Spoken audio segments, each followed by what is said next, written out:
آل محمد كما باركت على إبراهيم وعلى آل إبراهيم إنك حميد مجيد. باب النهي عن تعذيب العبد والدابة والمرأة والولد بغير سبب شرعي أو زائد على قدر الأدب. دا بل باب شروع شو. غلام لا د شرعي عذرنا بغیر سزا ورکول منع دي. څاروي لا د شرعي عذر نه بغیر سزا ورکول منع دي. وروالا بیبی لا ښځې لا د شرعي عذر نه بغیر سزا ورکول منع دي. والولد او اولاد ته د شرعي عذر نه بغیر سزا ورکول منع دي بغیر سبب شرعي د شرعي عذر نه بغیر او زائد على قدر الادب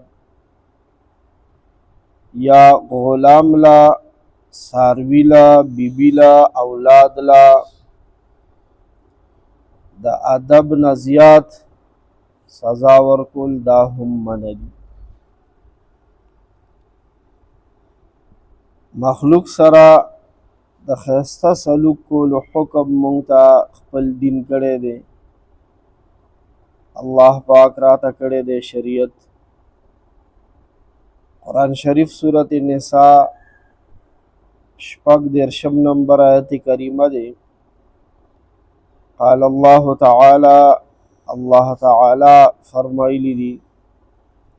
دا الله جل شانه ارشاد پاک دی.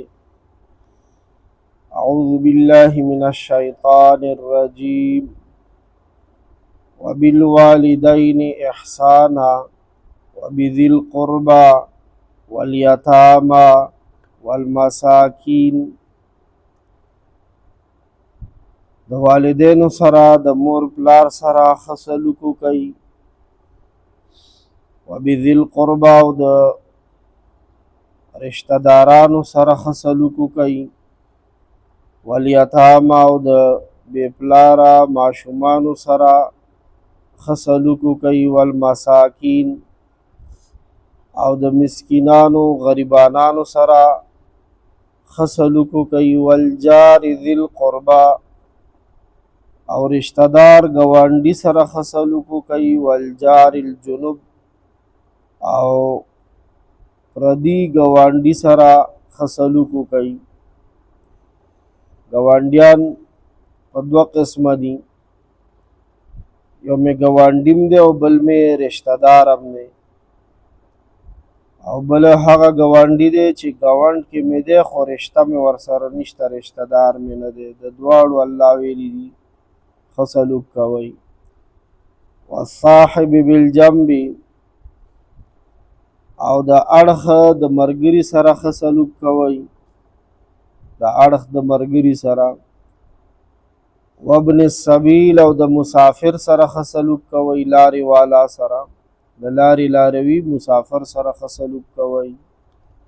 وما ملکت ایمانکم او د کومو غلامانو وینځو چې ستاسو ښي لاسونه مالکان دي، یعنې تاسو مالکان یئ او هغه ستاسو زرخرید غلامان او وینځې دي، ښه سلوک ورسره وکئ. ان الله لا يحب بېشکه الله پاک نه خوښوي من هر هغه څوک کان مختالا چې وي کبرجن فخورا خپلې باټې ویونکی وي.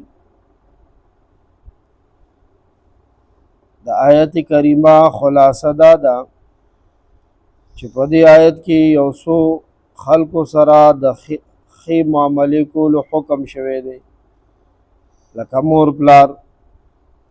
قرآن مجید کې خو د مور پلار سره د ښه سلوک په ګڼو ځایونو کې ترغیب راغلی دی او په بني ادمانو کې، په انسانانو کې د ټولو نه زیات حقوق و یو انسان باندې د خپل مور او پلار دي.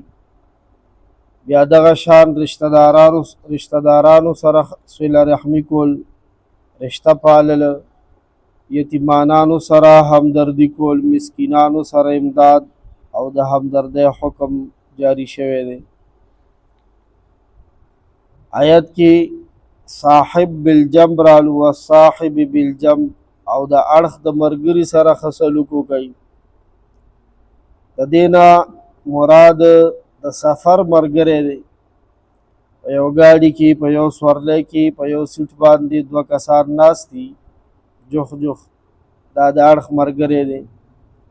دغه شان په کار کې شریکي، په یو ځای کې څو کسان را یو ځای په دفتر کې یا دیاړی کې څو ملګري یو ځای وي، دا هم د اړخ ملګري دي، د یو بل سره د احسان حکم راغلی دی.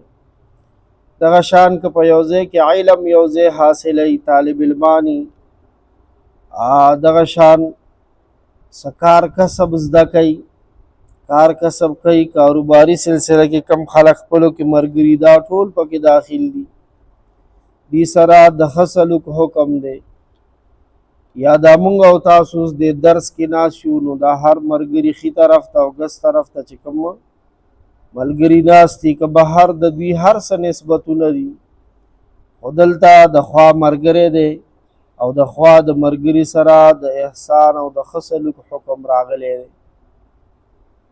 دا شان د مانځه په صف کې کله ودرېږو، نو ښي طرف ته مې کم ملګری ولاړ دی، صف کې ګس طرف ته، امیر دی که غریب دی، مانا حیثیت اوچت دی که کم دی، خو دې وخت کې اوس مونږ یو الله ته ودرېږو، فرقونه ختم دي. نو د ښه سلوک حکم دی. او ما ملکت ایمانکم، غلام او وینځه. نن سبا خو غلامان او وینځې نشته دی، د بین الاقوامي قانون په بنا باندې. نو نن سبا کور، دکان، کارخانه، مل، دفتر کې چې کوم ملازم وي، کم نوکر وي، هغه هم د دې ټکي د لاندې مفسرین وایي داخل دي. یو نیک او یو مالک او یو بالا افسر، هغه به د ماتحتو سره ښه سلوک کوي، ښکلی سلوک به کوي لکه د بچو غونته. او د آیت کریمه په آخر کې الله پاک فرمایي ان الله لا يحب من كان مختالا فخورا. الله پاک تکبر کون کی خلق او خپل باټي ویون کی خلق دا نخوخی فخر کون کی. غرور او تکبر خود الله تعالی سخت بدیش.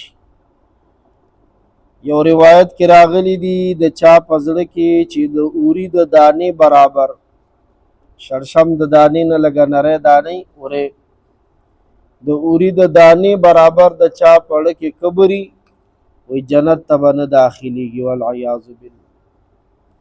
نو دا کبر او فخر د دې آیت په آخر کې د دې مذمت په دې وجه کو چې دا کم ښایسته سلوک ویلی شوی دی، په دې به هغه خلک عمل کوي. لکه چاته ووایه چې مور پلار سره ښه سلوک کوه، نو هغه بچی به د خپلې مور سره د خپل پلار سره ښه سلوک کوي چې هغه کې کبر نی او هغه کې فخر نی، متکبر انسان نی. او دغه شان دا نور کم د رشتہ دارانو سره د ښه سلوک خبره راله، د یتیم سره، د مسکین سره، د ګاونډي سره، د اړخ د ملګري سره، د مسافر سره، او د غلام او د وینځي سره، د نوکر سره،